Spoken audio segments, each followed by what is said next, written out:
এই নামাজের ভিতরে একটা রুকু আছে না ভাই, একটু জোরে বলেন। এই রুকুর মধ্যে আমরা কি বলি? সুবহান রাব্বিয়াল আযীম, সুবহান রাব্বিয়াল আযীম। এই রুকু করার সময় আমরা কি বাঁকা করি ভাই, জোরে বলেন। আমরা কোমরটাকে বাঁকা করি, আমরা হাঁটুটাকে সোজা করি। বুঝবেন জিনিসটা? আমরা কোমরটাকে বাঁকা করি, হাঁটুটাকে সোজা করি। এই হাঁটুটা যদি পরিপূর্ণ সোজা করতে চান, কিংবা আজকে ঘরে গিয়ে একটু ট্রাই করে দেখবেন, তখন দেখবেন আপনার হাঁটুর পিছনে রগটা একটু টান খাবে, একটু ব্যথা ব্যথা লাগবে।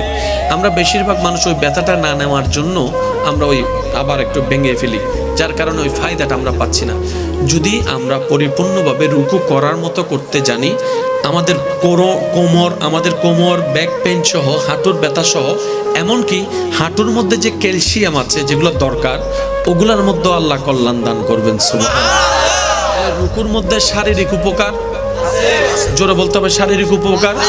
এবার সিজদার মধ্যে যখন যাচ্ছি, আমাদের ব্রেনের মধ্যে রক্ত সঞ্চারণ বেড়ে যাচ্ছে, কারণ মাথা যখন নিচু হয়, হাত তখন উপরে চলে আসে, রক্ত সঞ্চারণ বেড়ে যাচ্ছে।